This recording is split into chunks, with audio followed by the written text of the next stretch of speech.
So some of you may recall that I uploaded a video last week titled, "Is Borderlands 4 gonna reset the mood from 3?"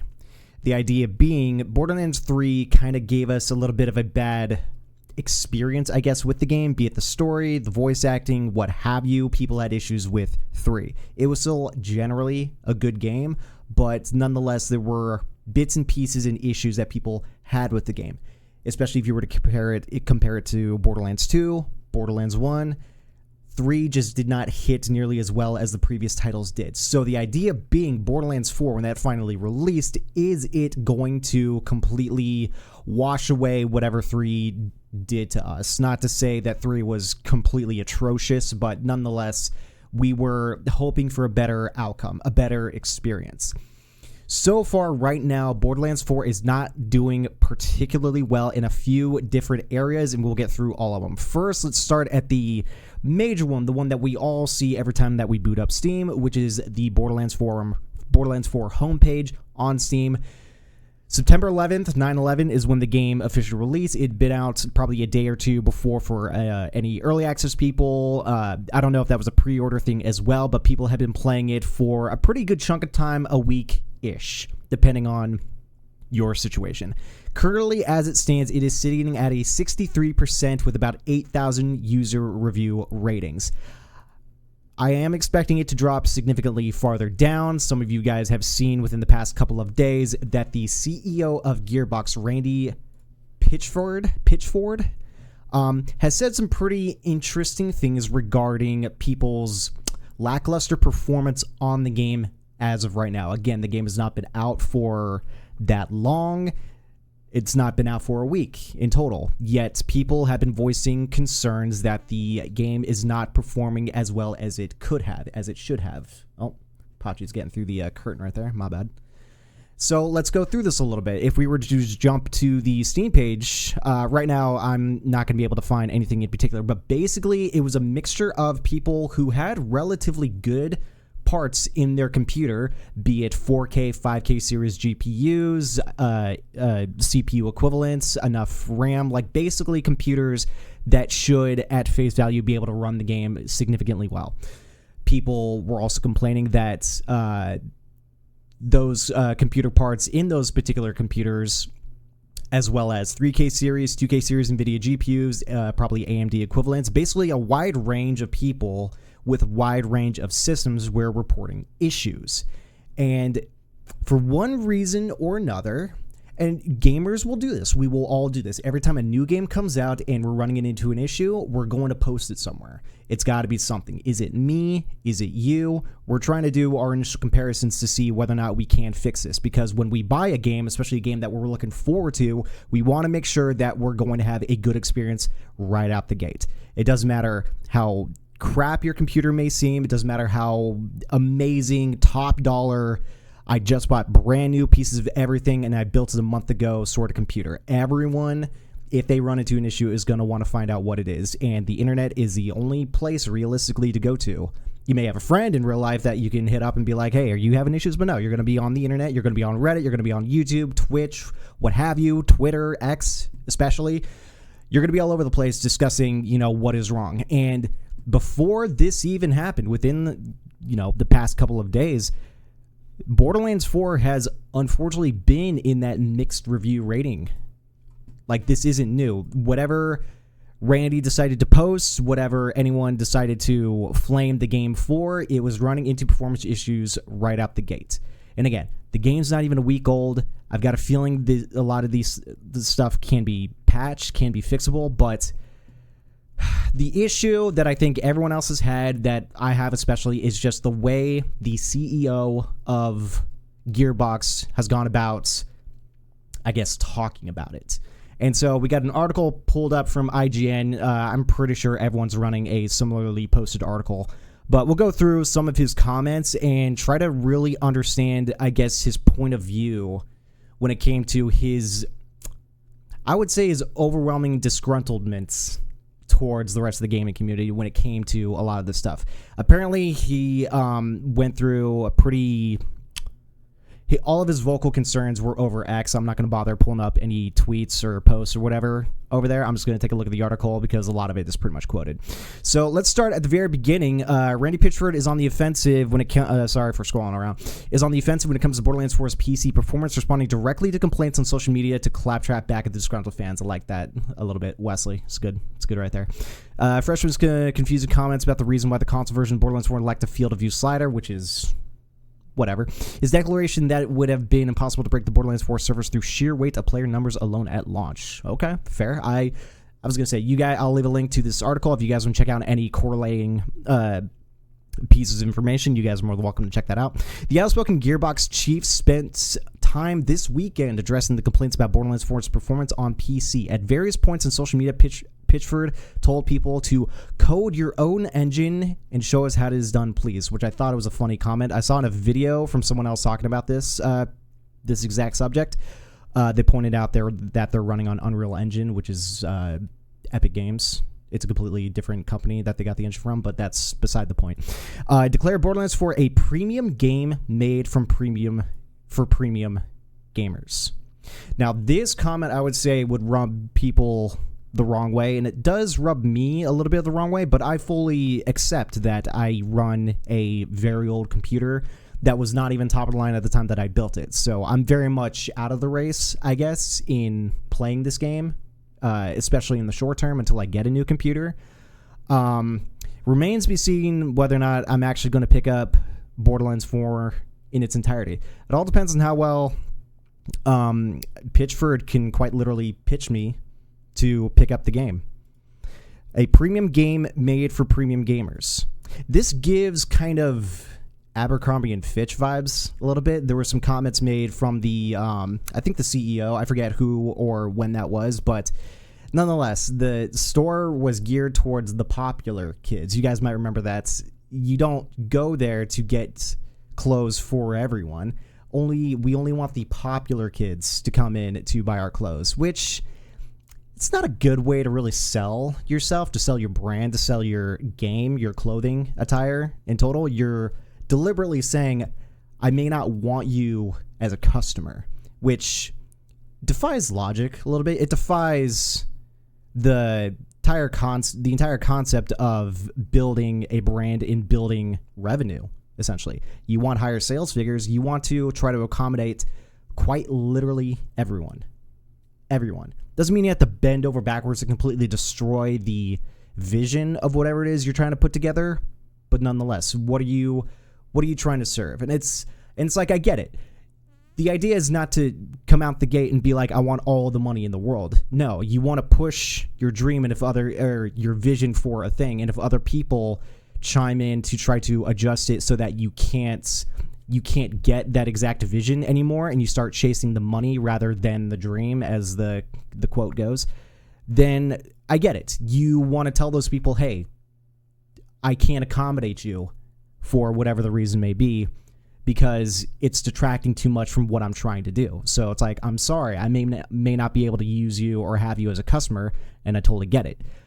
But what's weird about throwing that concept into a video game, especially a video game like Borderlands, especially considering this is the 4th iteration. This isn't a completely new IP. It's not a groundbreaking new iteration genre of a kind of game. It's a very similar formula that we've had 3, or I guess more. Were there side games? You guys can remind me in the comments. But this is the 4th iteration of a franchise of a game. We know exactly what we're getting into. The question is that can you accommodate most of us, if not all of us? And, sometimes I think it's like, can a game have 2 separate, I guess, quote-unquote versions?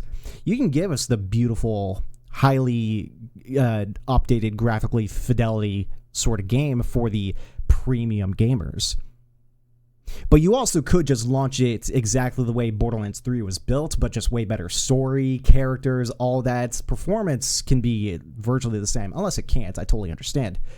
Game 1 cannot be an exact clone copy of Game 2, because then it'd just be considered content. But at the same time, if everyone and their mom and their grandmother with their 20-year-old computer can play the same game, then what are we talking about?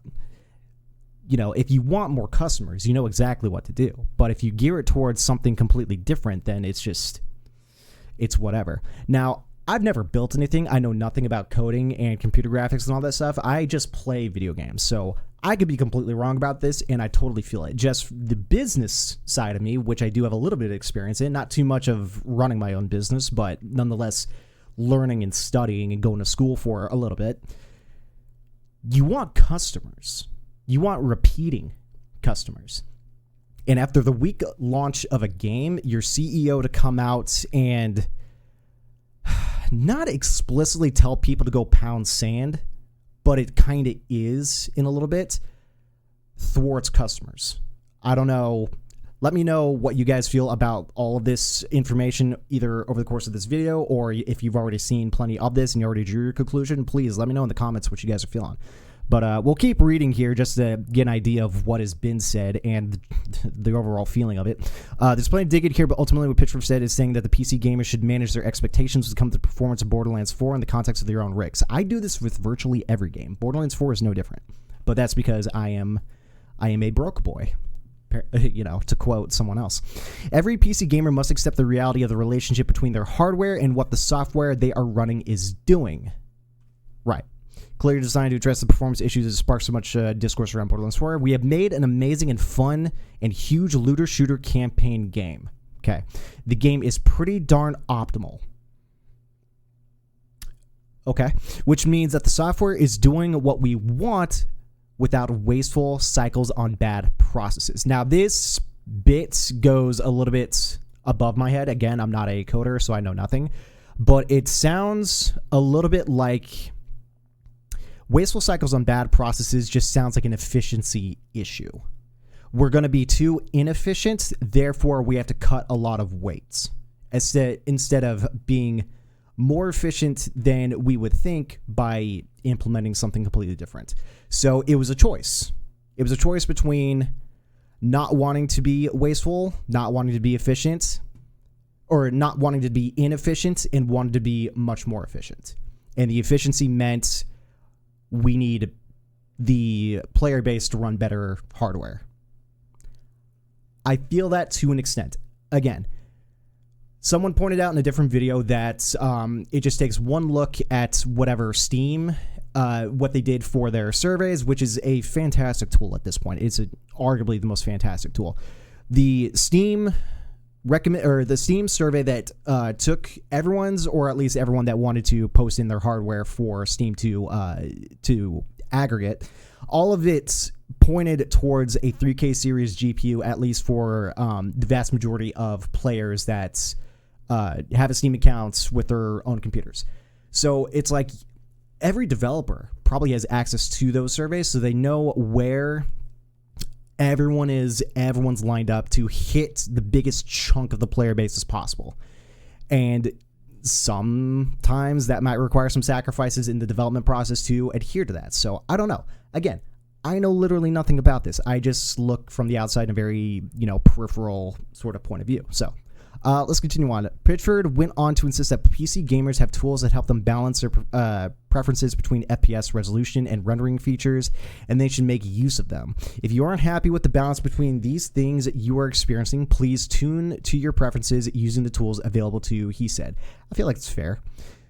If you know what your computer can do or can't do, then you're going to have to pull some plugs on some features, and totally. I feel that. Some of you would prefer more FPS or more features or higher resolution. We provide many tools to help you try. Well, yeah, that's just adjusting settings. Every game, everyone does that. Then in typical Randy Pitchford on the front foot fashion, I don't know. It is a mistake to believe or expect that PCs between minimum specifications and recommended specifications can achieve all of extremely high frame rates, maximum ultra features, and extremely high resolutions. Again, fair assessment. If you're somewhere in between, you can't hit the high stuff at the high end stuff. So, okay. If that last post makes you have a negative reaction, I bet you have emotions and expectations that you feel aren't sufficiently attended to. I'm sorry. That's a bit of a punch. I'm not going to lie. But again, this is a reality for a lot of us.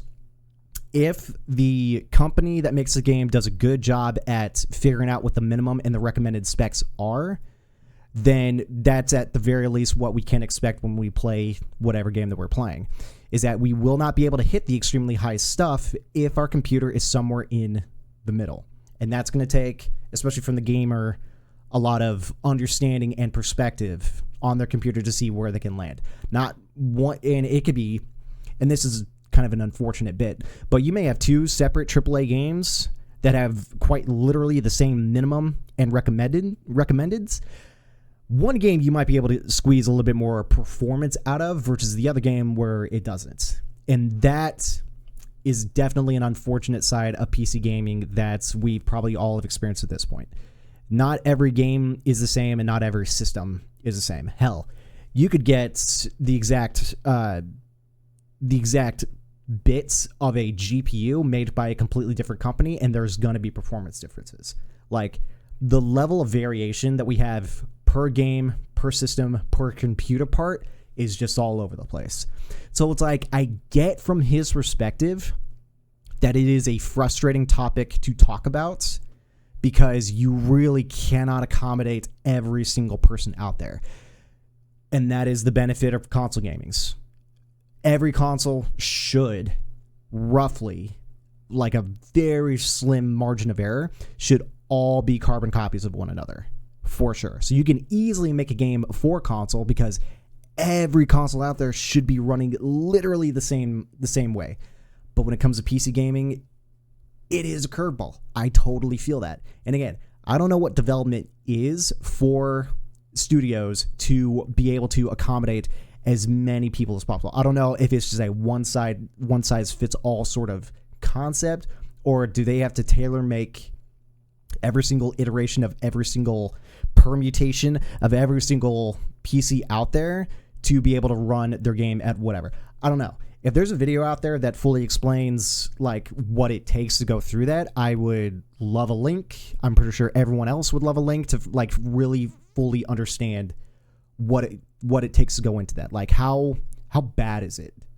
What we generalize as optimization. How difficult is it for the developer to accommodate everyone? I thought, at least with Unreal Engine, it would be a much more easier experience from what I kind of gathered, but I'm not entirely sure. If there's any info out that, I would greatly appreciate it. So go ahead and continue on. If that last post makes you feel, I already read that, but please accept it that the game is doing a lot and running pretty optimally, and that you may have to either accept some trade-offs between FPS features and resolution as your preference, or you will continue to be disappointed. That's just with every game, so that doesn't really matter. There's more picture when advised PC gamers should make use of DLSS, deep learning super sampling, NVIDIA's AI-powered image enhancement and rendering technology for your GeForce RTX GPUs, downplaying concern about input lag. This is, I would say, the real issue with computer gaming right now, is the idea of using DLSS as a bit of a crutch, if it is. And some people in videos, probably in the future or even right now, are going to be pointing that out. So essentially what this is for the 4K and the 5K series NVIDIA GPUs, they use exactly what this says, NVIDIA's AI-powered image enhancing. Basically, we're using an AI tool that can give us extra frames for a much smoother image quality, I guess is the way to look at it. But there are some concerns that there is input lag with that.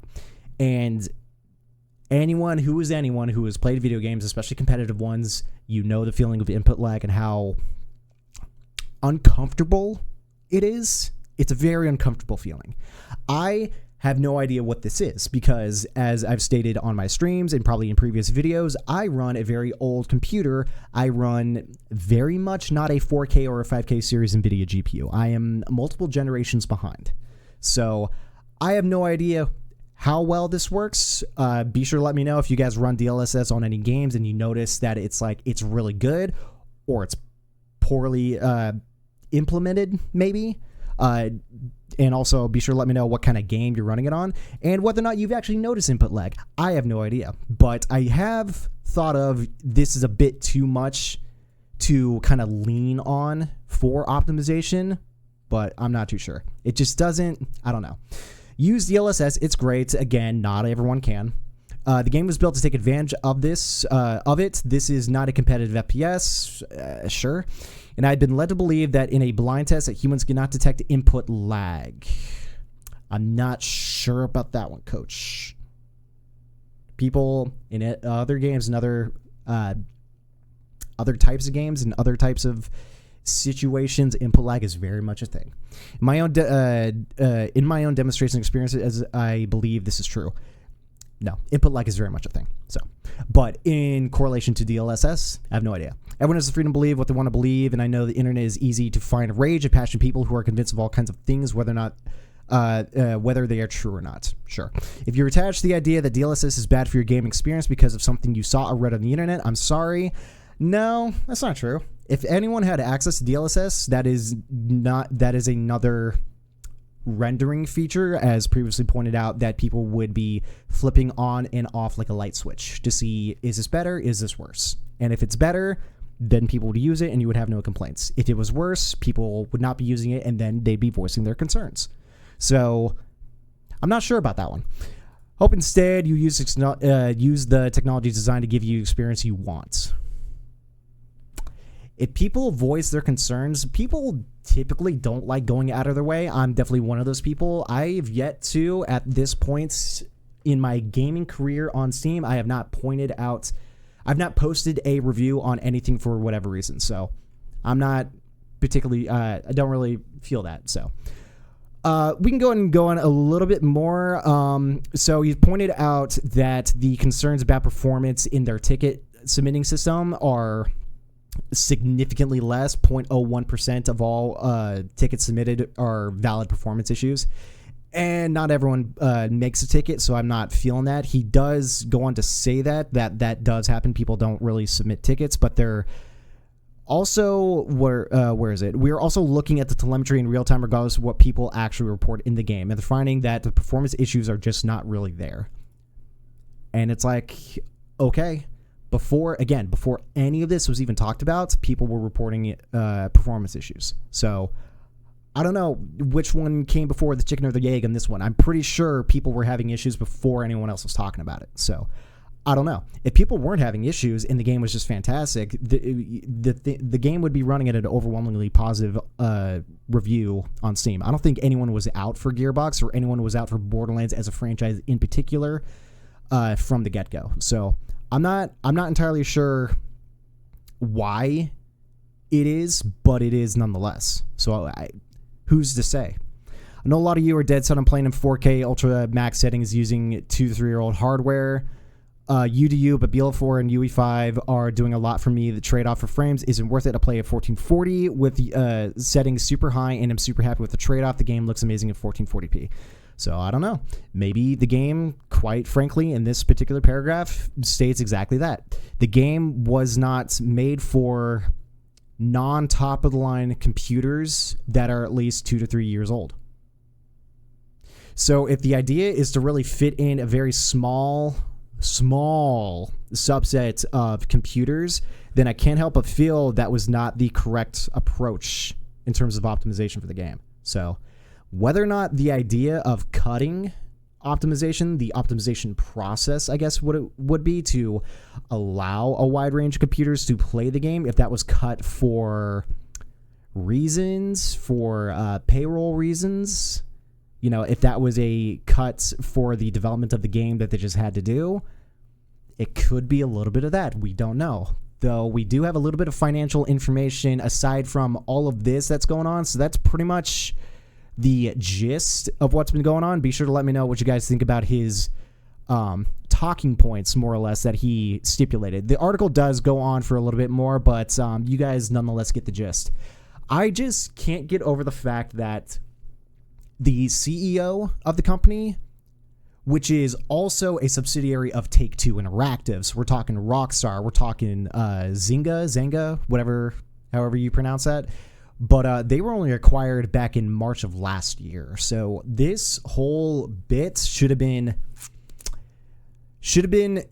under a little bit more tact, because Take-Two Interactive right now is not doing financially well. They are technically unprofitable. I pulled up some info. As of the fiscal year ending of March of last year, Take-Two Interactive is unprofitable, reporting a GAAP, and that's important to note, net loss of $4.48 billion. GAAP is the General Accounting Principles. What's the accurate? Generally accepted accounting principles. So basically, we're talking balance sheets, we're talking income statements, we're talking legit financial information to point out that they are at a loss of $4.48 billion. I believe the previous fiscal year was about 3 point something billion. And yes, right now they are not doing particularly well as the umbrella corporation of all the subsidiaries. So the very least Randy could have done was take a little bit more of a tactful approach, because now a lot of people are going to be turned off from getting Borderlands 4. I'm definitely not in a rush, I would say, at this point. Game may look great. Game may run great. Game may really satisfy that Borderlands itch that we, again, not really missed in 3, but we're still looking forward to nowadays. It's going to turn a lot of people off. That's going to be a net loss for the game. And currently, as it stands, it's not doing particularly well for the game. So we'll take a look at some more sales figures. But net loss for fiscal year 2025, Take-Two reported net loss of $4.48 billion, or $25.58 per share. Take-Two Interactive, I think, is at about $250 some odd dollars a share, which is good. It's not bad in terms of stock, but if their core sales figures are still in the negative, some things are going to be able to keep it afloat. And right now, since we just uploaded a video about GTA 6 yesterday, if Borderlands 4 does not do really well, and that's because of the performance issues that are going on right now, and Randy chiming in on X, whether or not anything happens to Borderlands or Gearbox at that point is one thing, but the other thing that's going to happen is how much more is Take-Two Interactive going to be leaning on other subsidiaries, especially Rockstar, especially GTA 6 and that coming out. So that could be the crutch to lean on, could be the clutch sales that they need, but they're going to have to wait a significant amount of time. And if this puts them in a difficult spot, the sales for Borderlands 4, then we can more or less probably confirm, comparatively to our video yesterday, that the release date for GTA 6 might exactly be in May. So who knows? We'll find out. But yeah, not doing particularly well. And another side note from the Borderlands 4 video I uploaded last week, one thing that I was kind of looking forward to with Borderlands 4 is whether or not they're going to reset the momentum for AAA games in AAA studios. Whether or not this is going to help reclaim, I guess, a little bit of a, not necessarily the market share, but the internal feeling of that market share. Whether or not we're actually going to trust the big developer studios and those AAA games to satisfy us in any way for good quality gaming, good quality story, all of that stuff, all the stuff that is incorporated with it, or whether or not indie developer studios in the indie market is going to capitalize on any void left in the marketplace.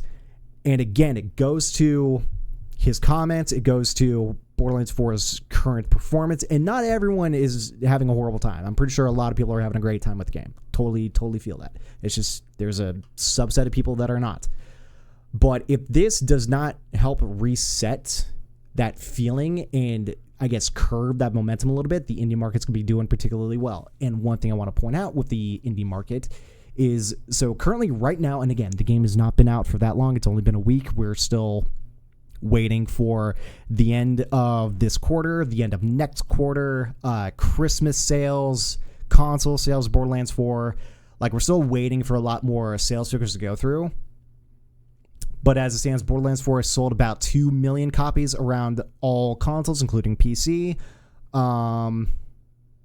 At launch on September 12th, generating an estimated $150 million in revenue as of September 16, 2025.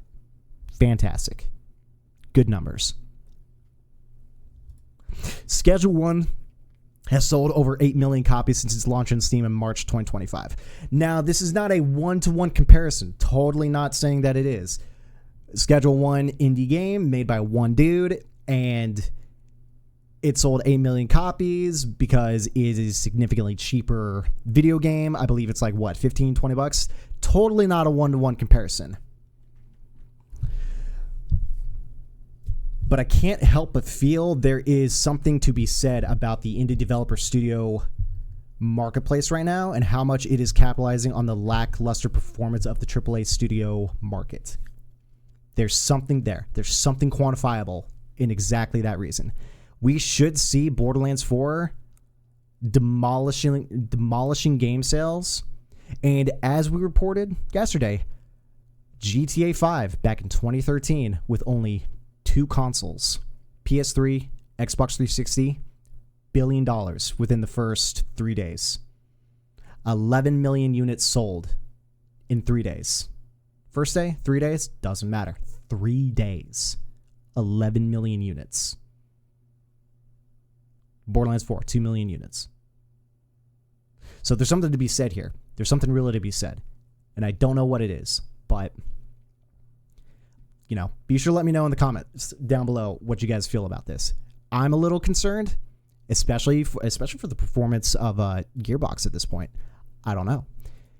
I can't also help but feel, and I don't know Randy as a person. I did a little bit of a Wikipedia research. Don't know much about him, but I can't help but feel the tact, the situation, and the words he said were wrongly placed. Just ill-timed. Ill everything else. I can't help but feel this is going to be a quite literal shooting yourself in the foot situation. So that remains to be seen. We'll see what happens in the future. I don't know what the fallout of this could be, especially for him as the CEO of Gearbox, as to whether or not he's going to remain the CEO of Gearbox. We'll find out. Like I said, Take-Two Interactive acquired Gearbox for a little under $500 million last year. So, dude's doing financially well. 100%. Feel it. If Borderlands 4 does not perform by the end of this year, conversations are probably going to be had as to whether or not this is a good idea. I could be overblowing the fallout of this. I'm not entirely sure. I've just seen that there's a bunch of articles being written. There's a bunch of videos that have been posted. So be sure to post your guys' comments down below and let me know how you guys feel about this situation. Are you guys playing Borderlands 4? Is your performance doing particularly well? How do you feel about his comments? Let me know what you guys think, because it's going to be a little bit concerning. And unfortunately, right now my feeling with this, especially his comments and his tirade that he had on X, it's not going to look well for Borderlands 4, at least in the short term. So I don't know. They could come out of left field with a massive performance patch or whatever and just completely recapitalize on their position for seemingly a better game than 3. And 3 did pretty well. So I don't know. And I believe, at this launch of this game, they are hoping to have finally sold 100 million units of the Borderlands franchise, which is a good milestone to be at, sure. But, this is the newest iteration of your game, and tens of millions of units should be sold. Tens of millions. They should beat out Borderlands 3. If they don't, it's not looking good. So be sure to let me know what you guys think in the comments down below. I would appreciate it. If you guys like the video, be sure to give it a like. If you guys are new to the channel, be sure to sub. Post videos every day around 4 o'clock p.m. Pacific Standard Time, every day, Monday through Friday, and we stream Saturday mornings, 9 in the morning. So I will see you guys tomorrow for another video. You guys have a good rest of your day, and I will see you guys later.